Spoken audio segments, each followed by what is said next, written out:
Merci beaucoup, Annette. Merci pour l'introduction formelle au webinaire. Maintenant, ça va être l'introduction informelle. Donc, merci à toutes les personnes qui sont présentes. Merci surtout à Xavier Garand d'accepter de faire cette présentation aujourd'hui. En guise d'introduction, donc Xavier est un étudiant au doctorat au laboratoire de robotique. Il a aussi complété avant ça une maîtrise au laboratoire de robotique dans laquelle il a travaillé sur la réorientation de robots articulés en chute libre, donc une maîtrise vraiment très intéressante là, qui a conduit entre autres un bel article qui est passé dans les Transactions on Robotics sur le sujet. Donc, dans son projet de maîtrise et aussi dans son projet de doctorat qui porte sur la mesure de la précision des robots sans reposer sur la raideur des membrures des robots. Donc, dans le cadre de toutes ces activités-là, Xavier a eu beaucoup de modélisation dynamique à faire, ce qui lui a permis de développer beaucoup là, ses connaissances sur l'utilisation de NX et de MATLAB pour faire ça. Donc, il a généreusement accepté de nous partager ça aujourd'hui, donc pour nous aider à travailler avec ces outils-là qui peuvent donner des résultats très intéressants. Donc, Xavier, la parole est à toi. Merci. Parfait. Bonjour à tous. Je suis content de voir qu'on a quand même une bonne audience aujourd'hui. Donc, comme Clément l'a dit, aujourd'hui, je vais parler un peu du processus que j'ai utilisé souvent dans mes recherches qui traite de créer des modèles dynamiques en utilisant un logiciel de CAO qui s'appelle Siemens NX et par la suite d'exporter ces modèles-là dans l'interface MATLAB Simulink pour être capable de développer la puissance, disons, de MATLAB Simulink là, pour l'efficacité de prototyper des algorithmes de contrôle et compagnie. Donc, bien sûr, je suis étudiant au doctorat sous la supervision de Clément Gosselin. Et juste pour vous faire un petit topo là, de comment la présentation va se dérouler, j'ai quelques slides juste pour décrire un peu c'est quoi l'intérêt et qu'est-ce qu'on fait avec cette démarche-là. Ensuite, je vais faire une démo live sur tout le processus pour partir de tout simplement un fichier assemblage et finir avec une animation graphique et des résultats tracés autant dans MATLAB que dans NX. Et aussi, il y aura un guide. J'ai préparé une espèce de guide commenté qui va être écrit, donc comme une espèce de handout. Là. Le guide sera en anglais, donc je juste quelques mots en anglais. Là, so I have prepared slides, the handouts for the slides, so a commented guide that will be in English, describing the whole process of co-simulating with NX and MATLAB. So this will be made available through the Servim website and also to anyone who can ask me by email, or it will also be available on the servers of the Robotics Lab. Alors, sans plus tarder, je commence avec ma présentation. Donc, l'objectif qu'on recherche avec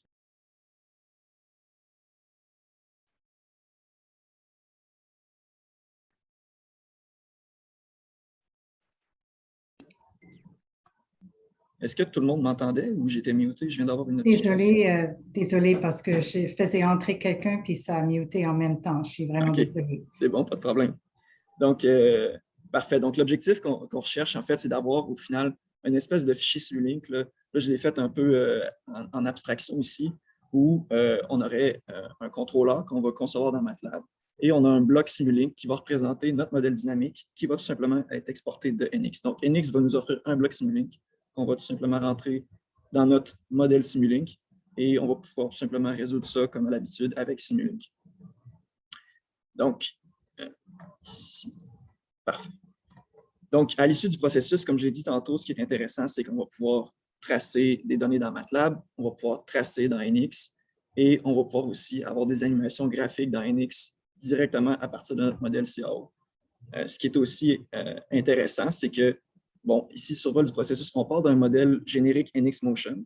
Donc, on n'est pas obligé de faire de la co-simulation avec MATLAB, on peut juste faire des simulations dynamiques dans NX. Mais ce qui est intéressant ensuite, c'est, comme je le disais, de faire une interface avec MATLAB qui va nous transformer ça en bloc Simulink et on va pouvoir résoudre ça dans Simulink comme on le fait d'habitude. Puis ce qui est intéressant aussi, c'est qu'on a un modèle NX Motion et ça, c'est un modèle qui est entièrement paramétrique. Donc, le moindrement que je change des choses dans ma CAO, ça va suivre dans mon modèle dynamique. J'ai tout simplement à régénérer ma simulation, puis ça va être prêt à résoudre dans Simulink instantanément. Donc, sans plus tarder, je me lance dans la démo. Donc, la première chose à faire pour pouvoir utiliser Siemens NX, c'est de activer les licences qui sont nécessaires. Donc, ça, c'est un petit peu l'espèce d'administratif. Je vais essayer de garder ça très court. Il faut aller dans le menu démarrer, il faut aller chercher le licensing tool. Et ici, dans les bundles, il faut activer les bundles qui sont normalement dans la liste de gauche et les appliquer dans la liste de droite. Et comme ça, on a toutes nos licences NX qui sont prêtes à être utilisées. Donc, dans mon cas, ça a déjà été fait. Donc, quand je rouvre NX, j'arrive avec cette interface. Ici, j'ai le fichier sur lequel je veux travailler, qui est juste un fichier assemblage. Donc, si je clique dessus, normalement, j'arrive dans cette interface, donc dans la modélisation. Et ici, je vois dans mon arbre de navigation que j'ai un assemblage qui est un mécanisme à 4 barres. Et j'ai mes composantes qui représentent mon mécanisme. Donc, la première étape, c'est tout simplement d'activer ici dans File et on va activer l'application Motion. Donc, on est rendu dans l'environnement Motion et là, on est prêt à mettre sur pied notre simulation de mouvement. Donc, comment je commence ça? Tout simplement, c'est que je vais définir une nouvelle simulation. Je peux l'appeler ici, j'ai un nom automatique, numéro 4, parce que moi, j'en ai déjà pratiqué quelques-unes. Donc, j'accepte ça. Ici, dans ce cas-là, tout ce qui est important, c'est d'avoir la simulation dynamique et tout le reste. On peut ici activer Component-Based Simulation, ça simplifie quelques trucs. Donc, j'accepte ça. Et donc, maintenant, tous mes icônes sont débloquées et je peux commencer à établir ma simulation. La première étape pour établir une simulation, c'est tout simplement de créer des membrures. Donc, on peut voir ici les différents icônes principaux, là. On voit qu'on peut deviner qu'il va y avoir un processus de créer des membrures, des articulations et des moteurs. Donc, je crée un premier link. Et tout simplement, vous allez voir, c'est relativement simple. Là. Ce qui est le plus difficile, c'est juste de se débrouiller au début avec l'interface NX. Donc, je choisis un premier objet, ici, le premier corps. Je l'appelle, par exemple, base fixe. Donc, j'accepte ça et vous voyez ici dans mon arbre de navigation, j'ai déjà un premier corps qui est une base fixe. Maintenant, je vais définir un premier corps mobile. Donc, je vais choisir ici ce corps 3D-là. Et j'ai passé sous silence tantôt parce que c'est un corps fixe, mais ce qui est intéressant, c'est que à partir du modèle CAO, NX va définir, si on veut, automatiquement toutes les propriétés de masse, ou si on veut, on peut les définir nous-mêmes exactement comme on veut, donc en définissant un centre de masse, un centre de gravité et un repère d'inertie. Et après ça, on peut définir tous les paramètres. Donc, moi, je choisis de laisser ça automatique en fonction de ma géométrie, et je laisse le nom, par exemple, L001 pour Link 1. Donc ici, j'ai mon premier corps mobile et ce qui est intéressant, je vous parlais de propriétés de masse automatique, c'est qu'ensuite, je peux aller dans mes outils, les matériaux, et je peux assigner des matériaux à chacun de mes corps mobiles.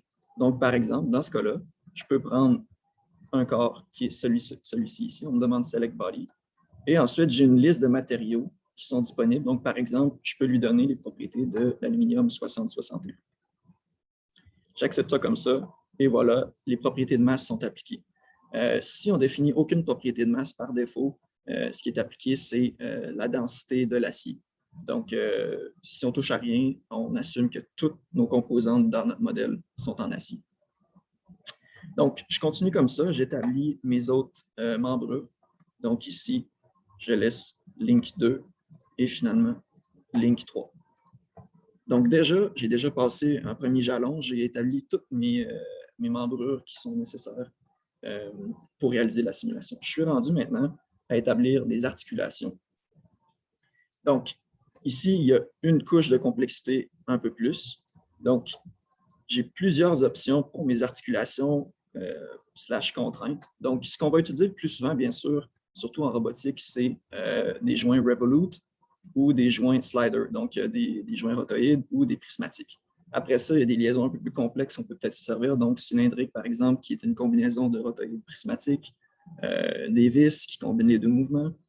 Vous avez des joints de cardan, des liaisons sphériques, puis il y a toutes sortes d'autres contraintes qu'on peut utiliser. Donc, pour l'instant, je me concentre sur les joints Revolute. Et donc, on me demande de choisir une membrure qui sera l'action. Donc, par exemple, moi ici, je choisis le Link 1. On demande de choisir l'origine. Donc ça, c'est important quand on définit les articulations, de définir l'origine de l'articulation, particulièrement pour des joints rotoïdes, parce qu'il faut que l'origine soit bien sûr, au centre de notre point de rotation. Donc, dans ce cas-là, ici, ça me permet aussi d'introduire les menus un peu, les filtres de sélection de NX, là, si je peux dire. Donc, souvent, on va être bien servi avec l'option ici « Infer », donc déduire notre intention. Puis si ça ne marche pas, on a plusieurs autres options. Donc, par exemple, ici, je choisis « Infer » et je veux choisir l'origine qui va être le centre du trou ici. Donc, je peux tout simplement, ici, si je laisse mon curseur sur un objet, il y a 3 petits points qui apparaissent et je vais avoir une liste. Et je vois que j'ai un choix. Donc, par exemple, est-ce que je veux l'arc dans le arm, la composante arm 1, ou je veux l'arc dans la base. Donc, moi, dans mon cas, je veux mettre mon origine sur ma composante arm 1. Et après ça, on me demande de spécifier un vecteur. Donc, ça va être pour une liaison rotoïde, c'est mon vecteur qui représente l'axe de rotation. Donc, encore une fois, je laisse ça à déduire mon intention et je choisis ça ici. Donc, je choisis la face intérieure cylindrique de mon trou, de mon axe de rotation, et ça me définit par défaut, comme on peut voir ici, mon axe Z, qui va être l'axe de rotation. Si je ne suis pas content avec l'orientation, je peux le renverser comme ça. Moi, je suis content comme ça, donc je laisse ça aller. Ensuite, je définis une base, donc la rotation est par rapport à quelle composante, c'est ça que ça veut dire essentiellement. Donc, dans mon cas ici, la base sera cette membre-là. Et j'appelle ça J1, parfait, je laisse ça comme ça, c'est réglé. Ici, donc, si j'ouvre mon arbre ici, vous voyez, j'ai déjà J1 d'appliqué. Donc, je continue le processus pour les autres composantes. Je choisis ici la deuxième membrure. Là, vous voyez, j'ai cliqué sur la membrure, puis on m'a défini une origine un peu bidon par défaut. Donc, je retourne ici, j'applique ça à déduire. Puis, je vais choisir ici le centre dans la barre ici, barre 1, qui est cette membrure. Encore une fois, je spécifie le vecteur qui va définir l'orientation de mon articulation. Et ici, comme là, vous voyez, on m'a défini le vecteur Z dans le sens inverse de mon premier. Donc, si je veux qu'ils soient tous dans le même sens, je peux le définir comme ça. Je renverse la direction. Et bien important, je définis la base qui est cette membre-là. Donc, je vais avoir une rotation par rapport à cette membre-là. J'accepte ça comme ça. Je continue le processus. Ici, l'action sera cette membre-là. Je redéfinis l'origine. Et ici, le vecteur, comme ça. Et sa base à lui sera cette membre-là. Donc, je vais un peu plus vite parce que je pense que vous avez compris le principe à ce moment-là. Je définis ma dernière articulation, donc encore toujours un joint revolute. Je choisis cette membre-là avec comme origine, ici ça n'a pas pris le nom, le centre et bien sûr ce vecteur-là, parfait. Et sa base à lui sera ça ici. Donc déjà à ce point-ci, j'ai défini toutes mes membrures et toutes mes articulations. Donc techniquement, je pourrais créer une solution avec ça. Je pourrais rouler une simulation dynamique où il ne se passerait strictement rien. Par contre, là, il y a un problème, c'est que si je roule la simulation dynamique, présentement, tout va tomber dans le vide parce que j'ai fixé aucune composante. Donc, si je démarre une simulation, ça va tout simplement descendre dans la direction de la gravité. Donc, je définis une dernière contrainte qui est une liaison fixe et je choisis ma base fixe. Ici, on me demande une origine. Ça n'a pas vraiment d'importance parce que c'est une liaison fixe de toute façon. Donc, je prends n'importe quel point et je prends par exemple le vecteur que Unix me propose. Et voilà, et je n'ai pas besoin de définir de base parce que ça, ce sera la base de tout mon assemblage. Et je peux lui donner un nom pour qu'il soit différent des autres. Donc, fixe base. Donc, maintenant, si je roulais une simulation, il ne se passerait strictement rien. Donc, puisque j'ai aucun moteur, aucun couple, aucune force appliquée sur mon mécanisme. Et donc, mais je serais quand même applicable d'établir une simulation présente. Donc, à partir d'ici, on a fait pas mal tout ce qu'on aurait besoin de faire pour avoir une simulation standard si on voulait s'en tenir à NX seulement. Maintenant, nous, ce qui nous intéresse, c'est de faire une co-simulation avec MATLAB. Donc, où est-ce qu'on est rendu à ce point-ci? C'est de définir un peu l'interface qui va nous permettre d'exporter ça vers MATLAB. Donc, la première étape pour ça, c'est définir un control input. Donc, ici, la terminologie, ça ici, c'est la section pour l'interface pour la co-simulation. La terminologie, parfois, elle peut paraître un peu confuse, là, mais il faut se rappeler qu'ici, quand on dit control input, c'est que ça va devenir une entrée à notre algorithme de contrôle. Donc, ce que ça représente, c'est essentiellement nos capteurs, nos sensors. Donc, pour des control inputs, ce qu'on peut choisir, ça va être, par exemple, des déplacements, des vitesses, des accélérations et compagnie. Donc, encore une fois, là, quand je vais dans Control Input, ça devient un petit peu plus complexe, mais c'est encore très gérable. Donc, par exemple, si je veux établir un système de contrôle qui va contrôler ma première membrure et qui va mesurer le déplacement de la première membrure en rotation par rapport à la base, ben, je peux me lancer comme suit. Donc, je choisis ma première membrure. Je lui définis l'origine pour le point de mesure. Donc, encore une fois, là, ici, c'est vraiment une mesure, une commande qui est vraiment universelle. Là. Donc, il faut que je redéfinisse où est-ce que je veux que ma mesure se prenne, puis selon quel référentiel. Donc, je redéfinis ici mon origine, qui va être le centre dans le premier bras. Et il faut que je définisse, bien sûr, un système de référence. Donc, c'est très important de bien orienter nos systèmes d'axes parce que la mesure qu'on va définir va être bien entendu définie en fonction de comment on oriente nos systèmes d'axes. Donc ici, par exemple, moi, je veux essayer d'avoir l'axe Z dans le sens de l'articulation. Donc si ici, j'ai plusieurs options, si jamais ça ne me satisfait pas, je peux aller dans un menu encore plus avancé pour me permettre d'aller plus précisément définir mon système d'axe. Normalement, si je clique par exemple comme ça, donc là, vous voyez, ça me définit un axe Z dans le sens de mon articulation rhotoïde et qui est positionné à l'origine au centre de mon axe. Donc, pour l'instant, ça me satisfait. Maintenant, il faut que je définisse par rapport à quelle membrure je veux mesurer. Donc, dans ce cas-là, par exemple, je vais mesurer par rapport à la base fixe. Et encore une fois, elle, son origine, il faut que je la place. Donc, je place son origine ici. Et son système d'axe, ben, je fais de la même façon. Donc, on voit ici le Z orienté de la même façon que celui-ci. Parfait, tout est bien. Ici, référence, c'est plutôt rare que je m'en sers, mais ça sert si on veut, par exemple, établir une mesure selon un autre système de référence. Donc, avoir la mesure, par exemple, de la position de la membrure 1 par rapport à la membrure 2, mais avec des mesures dans un autre système de référence. Donc, ça devient un peu plus complexe et généralement, on est capable de s'en sortir sans cette section-là ici. Donc, maintenant, on a défini nos origines de mesure et compagnie. Tout ce qu'on a à faire, c'est ici ajouter un port. Et là, c'est là qu'on décide entre ces deux membrures-là, qu'est-ce qu'on veut mesurer. Donc, dans mon cas, ici, moi, je veux mesurer RZ, donc la rotation autour de Z. Je pourrais mesurer beaucoup d'autres choses, là, donc dans les directions X, Y, Z et dans les directions des autres rotations. Moi, je choisis RZ et je choisis un déplacement. Donc, je pourrais aussi prendre une vitesse ou une accélération. Donc, déplacement. Et si je voulais, pour être encore plus réaliste, je pourrais forcer le retour de signal qu'il soit digital, donc numérique, avec un taux d'échantillonnage que je désirais. Parce que si on ne fait pas ça, eh bien, quand on va résoudre, le solveur, lui, peut prendre des pas de temps différents et donc on n'aura pas exactement, par exemple, un signal à 1000 Hz. Bon, pour l'instant, ça ne me dérange pas tant, là, on n'est pas rendu là, donc je m'en tiens à tout simplement établir un sensor comme ça qui va s'appeler CIN001 pour Control Input 001. Donc ça, c'est réglé, c'est notre première étape pour l'interface MATLAB. Et ici, on voit que le port est rentré. L'autre étape, c'est d'établir ce qu'on appelle une Mechatronics Interface. Donc, je clique ici. Ici, il y a quelques trucs à régler. Donc, par défaut, on me propose Amesim, ça c'est un autre logiciel. Moi, bien sûr, je cherche à aller dans MATLAB. Et ici, moi, ce que je veux, c'est exporter vers MATLAB. Donc, si je faisais Import, c'est que je voudrais simuler dans NX à partir d'un modèle MATLAB. Ce n'est pas ça que je cherche à faire. C'est un peu plus complexe. Donc, moi ici, je veux exporter totalement mon modèle dans MATLAB et que tout soit résolu par MATLAB.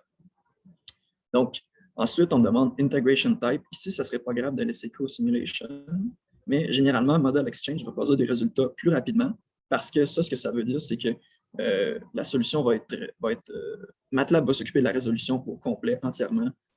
Donc, ici, à Co-Simulation, NX et MATLAB doivent échanger de l'information à certains intervalles. Et en particulier, si on travaille, par exemple, sur un lecteur réseau, ben, ça va définitivement ralentir la résolution. Donc, moi, je laisse Model Exchange pour que MATLAB se charge entièrement de la résolution. Donc, ça ici, c'est réglé pour l'espèce d'administration de notre interface d'échange entre les logiciels. Ensuite, on me demande de définir un input port. Donc, c'est ce que je viens de gérer ici. Donc, je vais dans ma liste, j'ajoute un input port je sélectionne le port ici.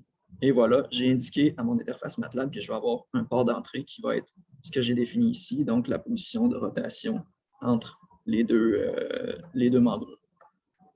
Ensuite, il faut que je crée des ports de sortie. Donc, qu'est-ce qui va être la sortie de mon algorithme de contrôle et qui va devenir par la suite, bien sûr, l'entrée de mon modèle dynamique. Donc, ici, j'en ajoute un dans la liste et tout simplement, là, j'ai juste créé un port de sortie. Parfait, ce port-là existe. Donc, c'est tout ce que j'ai besoin pour cette interface-là. Donc, j'accepte ça comme ça. Et finalement, là, je dois définir qu'est-ce que ça va être ce port de sortie-là. Donc, j'ai mon control output ici. Je clique là. Et on me demande, bon, j'ai plusieurs choix. Je peux définir ici, control output, ça n'a pas le choix d'être une force ou une force ou un couple. Donc, on peut appliquer des forces sur des membrures ou sur des articulations ou des couples, bien sûr. Donc, moi, dans mon cas, je vais prendre une articulation, un joint constraint.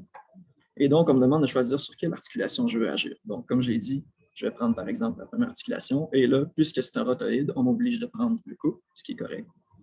Et on me demande de sélectionner quel port de output port. Donc, je choisis ici dans mon arbre de navigation, je choisis le output port. Donc, je le vois qui est apparu ici dans mon arbre de navigation. Donc, à partir d'ici, j'ai pas mal complété tout ce que j'avais besoin de faire pour définir mon modèle MATLAB, mon modèle NX, excusez, mon modèle dynamique, et que ce soit prêt à être interfacé avec MATLAB. Donc, on est rendu à peut-être 20 minutes de modélisation au total, avec moi qui explique au travers. Donc, c'est vraiment rapide, donc ça va super bien. Généralement, un modèle comme ça, là, comme celui-là, relativement simple, pour quelqu'un d'habitué, moi, je suis capable de le faire en dedans de 5 à 10 minutes peut-être, si j'y vais sans expliquer. Donc, c'est vraiment rapide, c'est assez intéressant. Et donc, ici, tout ce qui me reste à faire, enfin, c'est de générer une solution. Et donc, ici, je laisse ça à Normal Run. L'important ici, c'est qu'on ait choisi la dynamique. Et je peux définir, par exemple, un intervalle de temps de 1 seconde. Ici, je définis mes pas de temps. Ça va juste servir pour, dans NX, une fois que nos résultats seront faits, c'est ça qui va, c'est juste cette part-là de la solution qu'il faut garder, parce que le reste, la vraie solution est vraiment résolue par MATLAB exclusivement. Donc ici, on me demande de spécifier la gravité. Par défaut, elle est toujours spécifiée dans la direction Z négative et avec la valeur classique qu'on connaît. Donc, par exemple, ici, on me demande de donner un nom. Et généralement, les paramètres du solveur, c'est pas très... généralement, ils sont bons comme ça. Donc, moi, je n'ai jamais eu besoin vraiment de jouer avec ces paramètres de solveur-là. En particulier, puisque normalement, c'est MATLAB qui s'en occupe. Donc, on accepte ça comme ça. Et donc, on a créé une solution ici. Et tout ce qui nous reste à faire, c'est résoudre la solution. Et donc ça, dans notre cas, puisqu'on travaille en co-simulation avec MATLAB, NX comprend, là, on a ajouté l'interface MATLAB. Donc, ce que ça nous a créé, tout simplement, c'est un fichier. Ici, si je vais dans mon explorateur de fichiers, ici, c'est où est-ce que mes fichiers CAO sont. Si je vais dans le dossier qui a été créé avec le nom de mon fichier CAO, ça m'a créé un modèle qui s'appelle plantout.m. Ça, tout ce que ça fait, c'est définir tous les chemins d'accès qui sont nécessaires pour aller chercher les fonctions du modèle dynamique et compagnie. Donc, pour pouvoir maintenant s'en aller vers MATLAB, il y a une chose qui est nécessaire de faire dans NX, c'est de rouler un batch file qu'on appelle. Donc, ce batch file-là, il existe sur le chemin d'installation de l'application NX. Pour pouvoir faire ça, je vais tout simplement vous pointer parce que ça va peut-être être un peu barbant si je fais ça dans la présentation. Ce qui est important, c'est de toujours se rappeler que ce bouton-là ici existe. Donc, ça, c'est toute l'aide sur le contexte dans NX, donc l'aide sur qu'est-ce qu'on est en train de faire présentement. Donc, si je clique là, ça m'amène dans un navigateur et j'arrive directement à, par exemple, la section SimCenter Motion. Donc, si je vais ici, j'ai toutes les sections qui sont nécessaires pour retrouver tout ce dont je vous ai parlé aujourd'hui à date. Et donc, je peux aller, par exemple, dans les Motion Fundamentals et je peux voir, par exemple, le workflow, donc le processus de comment faire une simulation de motion. Si je vais ici, je vois que j'ai toutes mes étapes. Maintenant, je peux aller aussi dans la co-simulation et, oups, ça n'a pas pris la bonne.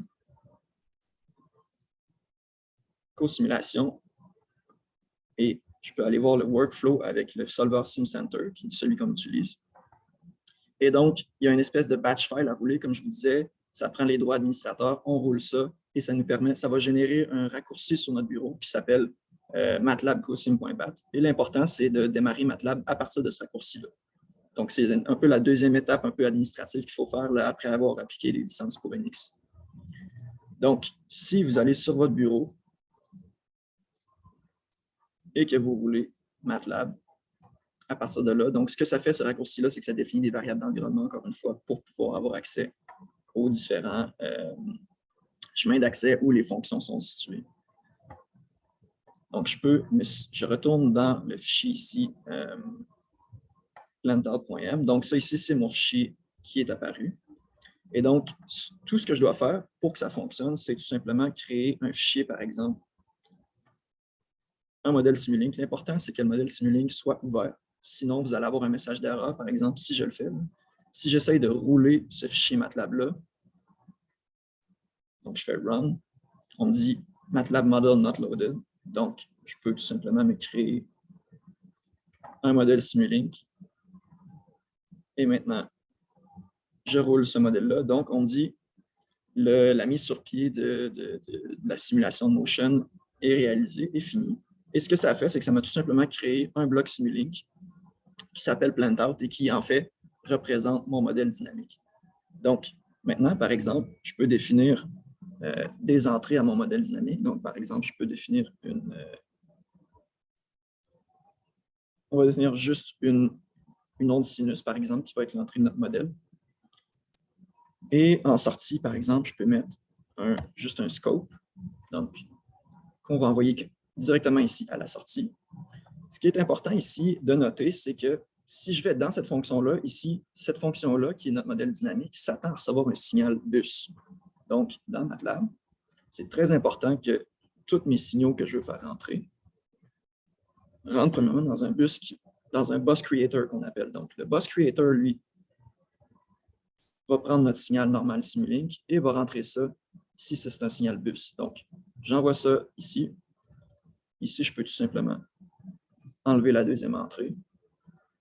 Et l'autre particularité qui est très importante, c'est que mon signal ici doit avoir le même nom que dans NX. Donc, si une fois je retourne ici, mon bus s'attend à recevoir un signal qui s'appelle Out001 et qui concorde avec comment je l'ai appelé dans NX. Présentement, il s'appelle signal 1, donc ça ne marche pas. Là. Donc, je retourne ici. Tout ce que je fais, c'est qu'ici, mon signal, je dois m'assurer qu'il s'appelle Out001.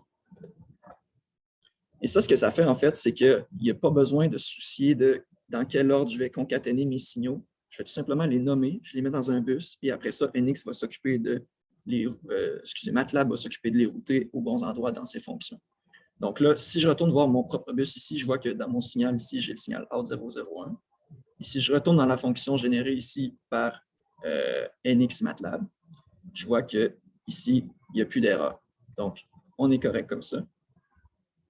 Et donc, à partir d'ici, c'est déjà presque réglé. Tout ce qu'il me reste à faire, c'est, par exemple, définir si je veux une seule seconde, je mets une seconde. Présentement, je laisse le simulateur par défaut. Donc, ça va être le simulateur avec des pas de temps variables, ODA 45. Et si je roule ma simulation, et voilà, on me dit Simulation Time qui est affiché. Et normalement, et voilà, j'ai une mesure ici de ma position angulaire en radians. Donc, si je grossis ça, je vois que j'ai un signal. Parfait. Et si je retourne directement dans NX maintenant, par défaut, NX charge toujours les derniers résultats qui sont sortis dans MATLAB. Donc, si je vais ici, dans l'onglet Results, toujours dans l'application Motion, je peux tout simplement faire jouer mes résultats et je vois que j'ai une animation graphique. Là, bien sûr, je n'ai pas mis de contact 3D, donc il y a de l'interférence mécanique qui n'est pas gérée, mais justement, je vais pouvoir la gérer par après en ajoutant de la complexité à mon modèle CAO et mon modèle dynamique. Donc, je vous ai montré comment animer. Il y a aussi ici, je peux aller d'une autre façon, je peux cliquer sur Animation. Et là, je peux avoir, par exemple, une glissoire pour faire animer mon mécanisme et je peux exporter des films, tout ça. Je peux aussi définir des enveloppes de mouvement de mon mécanisme. En tout cas, pour le reste, je vous laisse explorer si c'est nécessaire. Et peut-être une autre chose qui est intéressante, c'est comment tracer peut-être des données qui vous intéressent, mais que vous n'avez pas fait sortir dans MATLAB. Donc, par exemple, si je veux avoir la position dans NX de l'articulation, disons 2, que je n'ai pas fait sortir dans MATLAB, je peux aller ici, je clique sur l'articulation 2, je rouvre XY Result View, et là, je peux aller, par exemple, dans Relative, donc je veux le déplacement relatif entre la membre 2 et la membre 1, et je peux aller dans Déplacement, et là, je choisis RZ, et je peux faire Plot. Et là, moi, par exemple, j'aime bien créer une nouvelle fenêtre, donc je clique sur Create New Window. Et je vois qu'ici, j'ai tracé mon signal de position de la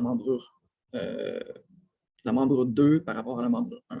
Et en plus de ça, si par exemple ici, j'anime, on voit qu'ici, j'ai un curseur qui suit à quel endroit je suis rendu dans l'animation. Donc ça peut être très intéressant si vous avez d'autres données qui vous intéressent, puis aussi de voir en même temps que votre animation où est-ce que vous êtes rendu.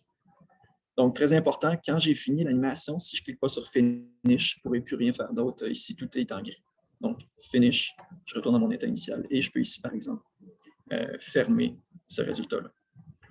Donc, une autre façon d'avoir des données dans NX que moi, je préfère encore plus, c'est d'ajouter des sensors. Donc, ça vous assure pour des trucs, des mesures qui sont peut-être un peu plus complexes, là, ça vous assure d'être sûr que vous avez choisi la bonne chose, que vous n'êtes pas en train de pas afficher la bonne affaire. Donc, si vous cliquez sur Sensor, par exemple, si je veux retrouver le couple que j'ai appliqué, ici je choisis force, je veux mesurer une force. Le couple en Z relatif que j'ai appliqué sur l'articulation 1. Je peux définir ça comme ça ici. Et là, si je résous, ça va me générer mon nouveau fichier. Et ici, dans MATLAB, je peux tout simplement rouler à nouveau ma simulation. Et là, si je vais ici, je clique sur mon sensor. Et là, je regarde TZ, je clique droit dans XY Result View. Je peux tracer ça. Et je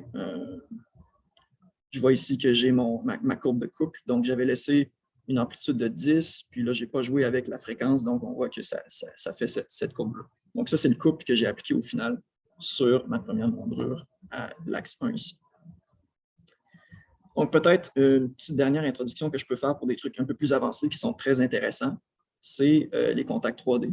Donc, par exemple, si je veux établir un contact, justement pour gérer l'interférence entre ma composante 1 et ma composante de la base fixe, je clique comme ça ici. Ici, pour l'instant, je laisse ça comme ça. Ça définit la rigidité du contact et d'autres trucs comme ça. Donc, c'est quoi le taux d'amortissement de mon impact, tout ça. Donc, on peut regarder plus en détail si ça vous intéresse, mais pour l'instant, je laisse ça comme ça. Et donc, là, j'ai établi un contact ici. Encore une fois, je régénère mes fichiers de modèle. Et donc, dans MATLAB ici, je peux rouler ma simulation. Et là, vous voyez déjà, c'est beaucoup plus long parce que, bien sûr, c'est beaucoup plus complexe de gérer des contacts 3D avec des modèles CAD. Plus votre modèle CAD est compliqué, plus ça va être compliqué parce que là, le logiciel doit générer plusieurs facettes. Là, donc, plus votre modèle est compliqué, plus ce sera une simulation compliquée. Donc, on voit qu'ici que ma solution a changé. Et si je regarde dans mes animations, je retourne dans Résultats, je fais jouer mes résultats et on voit ici que ça a bloqué là, même si ici j'applique un couple qui, lui, est une fonction sinusoïdale. Et donc, ça résume pas mal ce que je voulais vous montrer pour les différents aspects de la co-simulation. Donc, à partir d'ici, vous pouvez faire tout ce que vous voulez. Ici, j'ai fait un modèle MATLAB plutôt simple, mais on pourrait utiliser ici la sortie pour envoyer une rétroaction dans un algorithme de contrôle, comme je vous ai montré au début.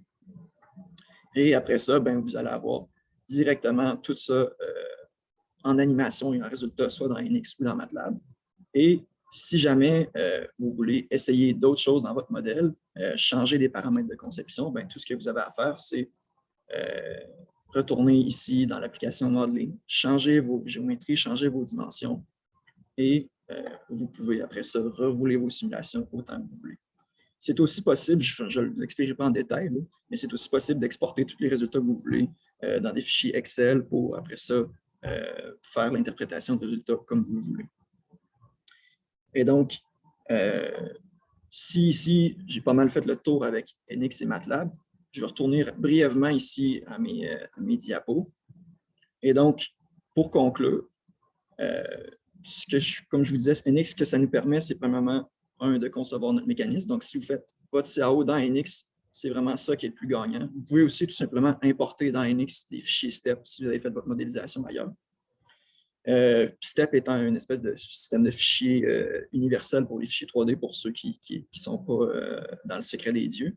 Et donc, ensuite, on peut bien sûr établir un modèle dynamique complètement paramétrique à l'intérieur de l'application Motion.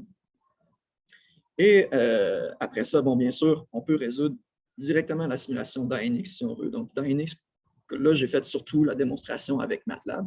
Mais si on veut, à l'intérieur même de NX, on peut imposer des coupes scalaires, ajouter des ressorts, ajouter des engrenages, donc des relations entre les mouvements d'une membre et l'autre. Et donc, il y a toutes sortes de choses que je peux vous laisser explorer, là. Et finalement, bien, on peut analyser graphiquement les résultats, donc autant dans MATLAB que dans NX. Et bien sûr, vous avez une simulation, une animation graphique qui se fait automatiquement, qui peut être normalement plutôt complexe si on veut générer soi-même ces résultats graphiques de façon programmative, par programmation, disons, soit dans MATLAB ou dans tout autre logiciel, c'est toujours compliqué. Et bien sûr, bien, votre modèle dynamique peut être très, très, très complexe. Et c'est un peu, vous faites un peu abstraction de ça, vous laissez le logiciel générer votre modèle. Et par contre, bien sûr, ça m'amène à des mises en garde. Donc, il faut faire attention avec comment on bâtit notre modèle. Et donc, par exemple, pour la co-simulation, une limitation, c'est qu'on est limité beaucoup à la dynamique directe. Donc, ce que ça veut dire, c'est qu'on peut avoir en entrée de notre modèle dynamique des couples, des forces, et lire en sortie des vitesses, des déplacements, des vitesses, des accélérations. Mais l'inverse est plus difficile. Donc, si vous voulez avoir en entrée, par exemple, si vous disiez, moi, j'ai un mécanisme que je veux contrôler en position, puis lire des couples, c'est possible, mais justement, c'est limité, une limitation du logiciel. Dans ce cas-là, c'est limité à seulement, vous pouvez seulement imposer des positions. Donc, si vous voulez absolument faire de la dynamique inverse, il faut rester complètement dans l'environnement NX. Et là, dans l'environnement NX, vous pouvez imposer, par exemple, des courbes de position qui viendraient d'un fichier Excel. Et après ça, vous pourriez interpréter ça, soit exporter d'autres fichiers Excel, ou en tout cas, je vous laisse encore une fois explorer si ça vous intéresse. Et bien sûr, ça tombe un peu plus dans la mathématique de la chose, notamment, par exemple, des considérations de résolveur, de solver. Donc, un exemple, c'est si, par exemple, vous avez un problème RAID, donc en robotique et en dynamique, c'est des problèmes qui peuvent arriver. Un problème RAID, c'est quand vous allez avoir, par exemple, certaines portions de votre solution qui vont forcer le solver à prendre des pas de temps extrêmement petits qui rendent effectivement la solution presque inefficace à résoudre, impossible à résoudre. Donc, en robotique, ça peut arriver souvent. Un cas, c'est si vous avez un peu deux systèmes en parallèle avec des dynamiques très différentes. Là. Donc, si vous essayez de simuler dans la même simulation, par exemple, votre rotor de moteur et une grosse membrure de robot très massive, ça se peut qu'il y ait des problèmes parce que là, vous avez une dynamique très lente pour votre grosse membrure de robot massive et vous avez une dynamique très rapide pour votre rotor de moteur très petit qui tourne à très grande vitesse. Un autre cas, ça peut être par exemple tout simplement un bras manipulateur dans sa configuration comme ça. Ce n'est pas du tout la même dynamique que dans sa configuration comme ça, si vous appliquez un couple à la base dans ce sens-là. Donc, il faut faire attention à ça. Généralement, les solveurs modernes, en particulier dans MATLAB, il y a eu beaucoup de gens qui ont fait du travail très intéressant là-dessus. Donc, les solveurs modernes, pour la plupart des cas, réussissent à s'en sortir, mais c'est quand même quelque chose à considérer. Et ici aussi, dans Simulink, il y a l'option de choisir d'autres types de solveurs qui vont vous permettre, par exemple, de gérer justement des problèmes stiff et d'autres sortes de situations qui peuvent arriver.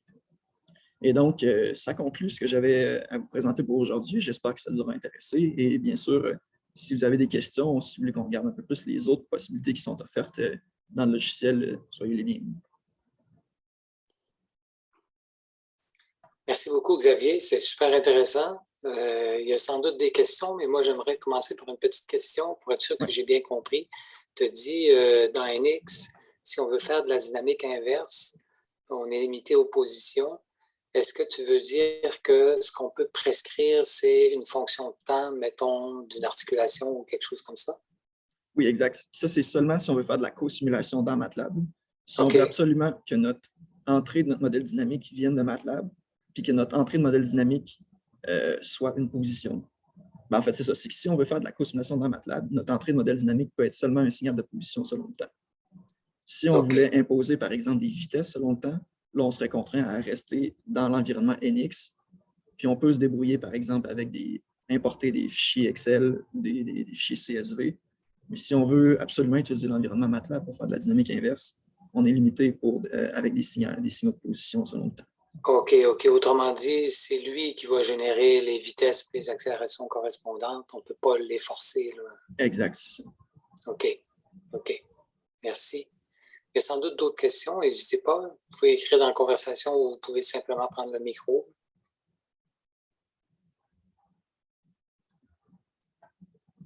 Donc, est-ce possible de paramétriser certaines dimensions de l'assemblage, disons la longueur des membrures? Je ne sais pas si tu vois la conversation, Xavier. Oui, je pense que ce serait possible. Ça serait un peu plus compliqué dans ce cas-là. Je pense qu'une façon de faire, parce que NX, c'est tout paramétrique, là, donc c'est possible de dire, par exemple, dans NX, dans mon modèle CAO, la longueur de cette membrure-là s'appelle paramètre P1. Les paramètres P1 pourraient aller lire, par exemple, une valeur dans un fichier, par exemple, CSV, un fichier Excel. Et MATLAB, lui, à chaque simulation, pourrait aller changer la valeur dans le fichier Excel. Par contre, je ne peux pas avoir, par exemple, si je vais dans mon fichier Simulink, là, je ne pourrais pas avoir dans Simulink une entrée ici qui s'appelle longueur de membrure puis qui varie selon le temps. Ça ce n'est pas possible parce que ici, la co-simulation NX MATLAB nous limite à ce qui est en entrée ici, c'est des couples ou des forces ou des signaux de position selon le temps. Donc, c'est ça. Il faudrait comme passer par une alternative où est-ce que dans NX même, je dis que cette longueur-là se rapporte à telle dimension dans un fichier Excel. Et MATLAB, lui, à côté, je pourrais lui faire un espèce de script qui roule, qui va changer cette dimension-là dans le fichier Excel à toutes les fois que la simulation roule. Je ne sais pas si ça répond, si c'était clair.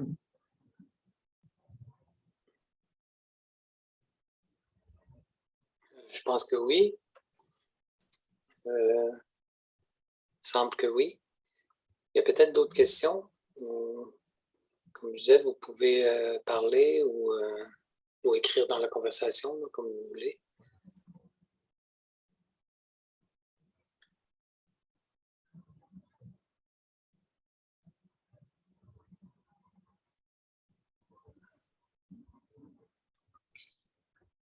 Moi, j'aurais une question un peu plus technique, là, justement, dans la fenêtre qu'on voit de Simulink. Là, je vois dans l'onglet Mécanisme qu'il y a une option qui s'appelle Driver. Ouais. Ce serait quoi la différence entre ça et Control Input?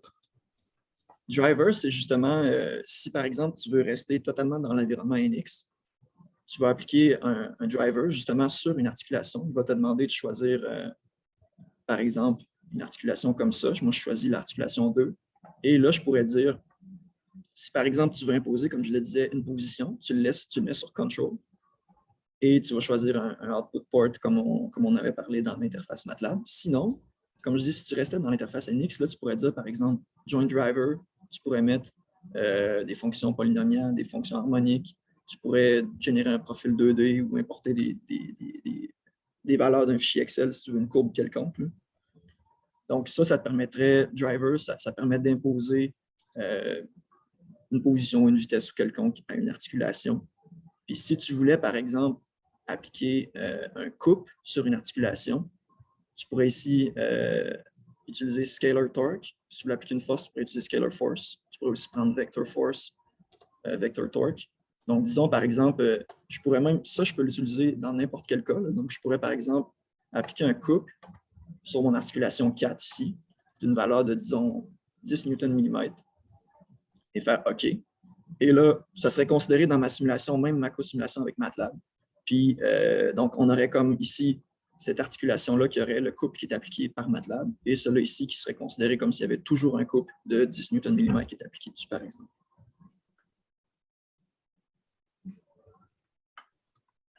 Merci. C'est vraiment des options qui vont rester seulement dans NX, là, qui n'iront pas dans la co-simulation. Non, dans ce cas-là, ton scalar torque irait dans ta co-simulation. Ben, il serait considéré, ça serait dans ton modèle dynamique, mais tu ne pourrais pas le contrôler. C'est comme si tu disais, je considère que dans mon modèle dynamique, il y a toujours quelqu'un qui force sur cette articulation-là, qui applique 10 Nm, que moi, je ne peux pas contrôler ça, mais ça existe dans mon modèle. OK. Un autre exemple peut-être plus réaliste, ça serait par exemple de dire, je vais appliquer un spring, donc une contrainte spring, puis là, je pourrais dire par exemple sur un revolute joint, et là, je pourrais dire n'importe quelle de mes articulations rotoïdes ici est en fait un ressort en rotation. Puis je considère ça dans mon modèle dynamique, même si je ne le contrôle pas. Selon le déplacement qui est appliqué sur l'articulation rotoïde, ben, je vais avoir un certain couple qui va s'appliquer. Merci.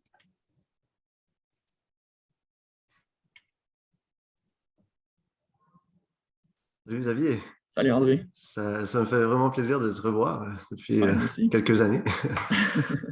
J'ai peut-être une question. Je ne sais pas si tu te souviens, moi, ce qui m'intéresse souvent dans les modèles dynamiques, ce n'est pas nécessairement de faire de la simulation, mais c'est de valider un modèle dynamique que je vais par la suite faire à partir de C++ ou ce genre de choses. Est-ce que c'est possible, premièrement, d'exporter?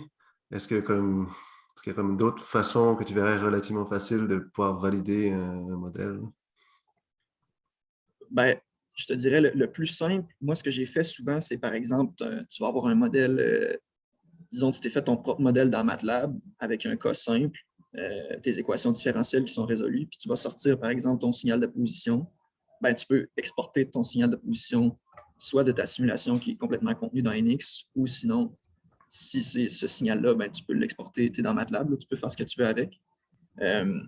Après ça, je sais qu'il y a des options dans l'application Motion pour exporter ton espèce d'arbre ou ton espèce de description de mécanisme avec des fichiers, par exemple, ERDF ou des trucs comme ça pour réutiliser. Je n'ai pas exploré trop en détail ces options-là parce que moi, je suis moins familier avec ça. Là. Je sais que ça existe, j'ai déjà utilisé un petit peu, mais je n'ai pas exploré en détail. Je sais qu'il y a même l'option de générer son propre solver, là, mais c'est clair que ça devient un peu plus impliqué comme démarche. Je ne sais pas si ça répond un peu à ta question. Oui. OK, parfait. Je me demandais, est-ce que, parce que donc souvent on a des robots, on a des contraintes en vitesse, ce genre de choses articulaires, est-ce que c'est facile à rajouter des contraintes comme ça? Des limites, disons, hard, là, pas... Ouais, c'est ça. Des contraintes. Ouais, honnêtement, je n'ai pas exploré. Je sais qu'ici, dans les options, tu peux imposer des limites articulaires dans tes articulations. Je n'ai pas beaucoup essayé, je n'ai pas regardé si ça. Tu sais, je ne sais pas c'est quoi le comportement de la simulation, si tu arrives avec, disons, 1000 Nm de couple au bout de la limite. Je ne sais pas, tu sais, peut-être que la simulation elle a de la difficulté avec ça. Là, tu sais, je pense que pas mal beaucoup de solveurs auraient de la difficulté avec une dynamique comme ça. Je ne sais pas comment c'est interprété dans NX. Là, je n'ai pas encore assez exploré ces trucs-là ici. Je pense que peut-être l'idéal, ce serait de le gérer en amont. Si j'avais à le faire de façon naïve, là, je m'assurerais ici que mes entrées dans mon modèle dynamique ne dépassent pas les valeurs que je m'attends qu'ils ne dépassent pas dans la réalité. Oui, mais ça serait le couple, mais si par exemple, un moteur électrique, on peut lui donner un certain couple, mais s'il est déjà à sa vitesse max, il est alimenté à sa tension maximale, donc il ne peut plus générer de couple. Oui, tu as raison. Vitesse max. Je ne sais pas. Je pense que tu pourrais peut-être. Je sais que tu peux ajouter de la friction dans tes articulations. Fait que peut-être que tu pourrais essayer de modéliser ta friction dans ton articulation pour établir ta vitesse max. Je sais que ça, c'est pas vraiment ça qu'on veut au final. On aimerait ça pouvoir dire la vitesse max, c'est ça. Ouais. Mais honnêtement, je n'ai pas assez exploré de façon assez avancée pour te dire c'est ça qu'il faudrait que tu fasses si tu veux appliquer, par exemple, une limite de vitesse dans ton articulation. Ouais. C'est quand même intéressant. Je me suis pas rendu assez loin finalement la dernière fois. Je me rappelle que tu m'avais montré un peu, mais... C'est quand même très puissant, la simulation dans NX, d'après ce que je peux voir. Oui. Parce que, bon, là, tu nous as montré un mécanisme à 1 degré de liberté, mais je pense qu'on peut faire des choses pas mal complexes. Oui, en effet, comme justement, moi, je m'en suis servi à ma maîtrise pour simuler un robot qui serait orienté en chute libre. Donc, il y avait bien sûr juste 3 degrés de liberté, mais quand même, on l'a prouvé expérimentalement que les résultats étaient presque identiques. Donc, c'était plutôt intéressant. Vraiment intéressant. Merci beaucoup pour la présentation.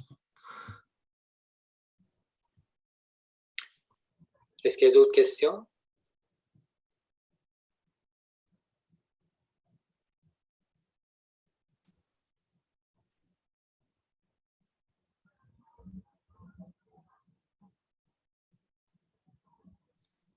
Denis, oui? J'ai une petite question rapidement comme ça. Merci beaucoup pour la présentation. Faire une démo comme ça dans une présentation, c'est pas évident. J'ai une question d'ignorant parfait. Là. Je constate qu'il y a quand même, il y a NX, il y a MATLAB, il y a éventuellement des chiffriers pour aller voir les données. Est-ce que c'est un effort logiciel surhumain de pouvoir avoir comme une coquille qui envelopperait tous ces logiciels-là pour pouvoir avoir un seul outil avec peut-être moins de connaissances requises de la part de l'utilisateur, ou c'est vraiment pas, c'est pas envisageable?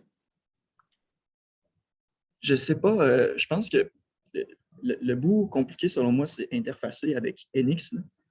C'est-à-dire que surtout si on veut générer des nouveaux fichiers à toutes les fois qu'on change nos valeurs géométriques, c'est ça, je ne sais pas comment, de façon programmative, avec la programmation, on pourrait dire, bon, on va activer cette commande-là qui est solve pour générer les nouveaux fichiers à tel endroit dans mon ordinateur.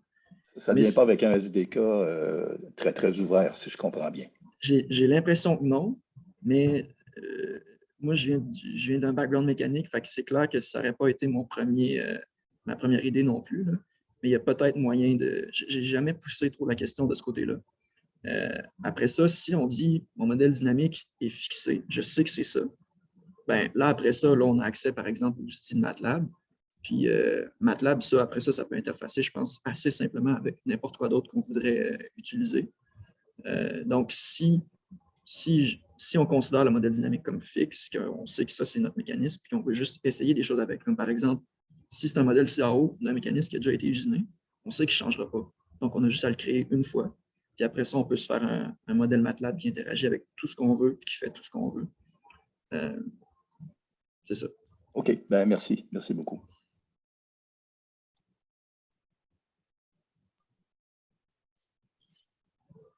Une deuxième petite question. Donc, même après que le modèle a été créé puis interfacé et tout ça, il faut quand même utiliser le batch file pour qu'il puisse...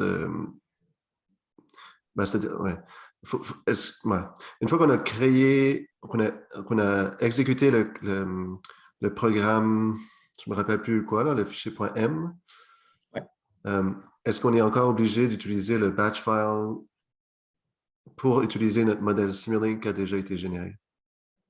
En fait, ce qui est important, là, tu me diras si je ne réponds pas à ta question, là, mais l'important, c'est de lancer MATLAB par le batch file. Ouais. Puis, en fait, tout ce que ça fait, c'est que ça définit des variables d'environnement. Fait que si on voulait, on pourrait le faire à part. D'ailleurs, moi, avec certaines versions de NX et MATLAB, il y a un petit bug dans les variables d'environnement. Puis moi, tout ce que j'ai fait, c'est ajouter une ligne au batch file pour résoudre ce bug-là. D'ailleurs, pour tous ceux à qui ça peut arriver, j'ai préparé un guide à commenter là, sur toute la procédure, puis j'ai ajouté ça dedans. Donc, parenthèse à part, c'est ça. L'important, c'est qu'on roule au moins une fois, quand tu rouvres MATLAB, il faut au moins une fois que tu roules plantout.m pour définir tous les chemins d'accès, les différentes variables. Et après ça, à toutes les fois que tu changes ton modèle NX, si ça a été roulé au moins une fois, après ça, ton modèle Simulink, lui, il sait où aller chercher toutes les nouvelles données. Donc, tout ce que tu as à faire, c'est que si tu changes ta simulation dans NX, il faut juste, si tu as ça, tu refais un solve pour dire, bon, ben, je réécris les nouveaux paramètres, les nouvelles dimensions, les nouvelles affaires à tel endroit sur mon ordinateur. Puis après ça, ben, comme vous avez vu, là, si moi, disons, j'enlève le contact ou j'enlève le sensor, on va y aller simple. Tout ce que j'ai à faire, c'est solve. Là, il a réécrit sur où est-ce que sont tous mes fichiers. Et je n'ai pas besoin ici de rouler le fichier plantout.m. Mon fichier ici, mon modèle Simulink qui ne change pas. Je fais juste rerouler ma simulation. Puis ça ici, ça va être réglé. Donc, c'est-à-dire que la démarche, c'est qu'il faut ouvrir MATLAB avec le batch file, puis ensuite, il faut rouler au moins une fois plantout.m. Puis après ça, on est en voiture, on est parti. OK, donc même une fois que le modèle Simulink est créé, Tu n'as pas besoin de rouler toujours. Quand on exécutait le plant out, c'est que ça importait le modèle dans Simulink. Ouais. Est-ce que c'est obligé?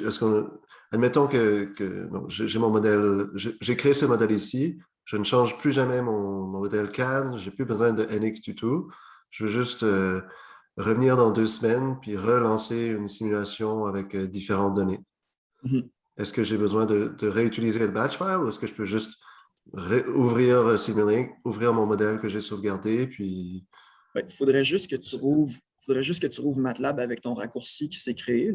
Okay. Tu as un raccourci MATLAB Cosin qui s'est créé. Ça, c'est juste que ça rouvre MATLAB, ça définit quelques variables d'environnement. OK. Donc, il faut faire ça à chaque fois. Oui, si tu veux utiliser MATLAB avec la co-simulation, il faut que tu rouvres MATLAB avec le raccourci qui s'est créé. Okay. Puis ensuite, tu roules au moins une fois le fichier plantout.m. Puis après ça, tu es correct. OK. Parce que il me semble que quand tu avais exécuté ce fichier-là, ça avait comme trouvé le modèle Simulink qui était ouvert, puis ça a importé le modèle dedans. Ouais. Je ne voudrais pas le refaire, il serait déjà dedans. Exact. Si jamais, si tu reroules, présentement, si je reroule plantout.m, ça va tout simplement remplacer celui qui est déjà ouvert, puis il va être identique. Mais je pourrais aussi juste... C'est-à-dire que je n'ai pas le choix de rouler au moins une fois plantout.m parce que ça définit des chemins d'accès et tout ça. Okay. Mais si jamais j'ai déjà un modèle Simulink ouvert, tout ce que ça va faire, c'est que ça va prendre ce bloc-là et ça va le remplacer par le dernier qui est capable de trouver, qui dans ce cas-là, par exemple, serait juste identique. OK. Donc, ça ne va pas écraser tous les changements. Par exemple, tu as rajouté un sine wave, puis des...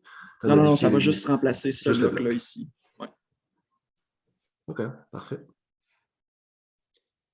Juste pour mentionner, lundi, Annette va envoyer le guide PDF là, que Xavier a développé. Et elle va aussi mettre un lien vers le séminaire, là, un lien YouTube là, pour ceux qui auraient raté le séminaire ou qui voudraient regarder à nouveau certaines parties de la démonstration. C'est très utile aussi. OK, ben, je pense qu'on va s'arrêter là. Merci infiniment, Xavier. C'est très gentil d'avoir pris le temps là, premièrement, de monter le document, puis deuxièmement, de faire cette présentation avec la démonstration. C'est le genre de choses qui peut sauver énormément de temps aux personnes qui veulent l'utiliser. Donc, c'est très gentil et c'est très apprécié. Merci beaucoup, puis merci à tout le monde de votre présence.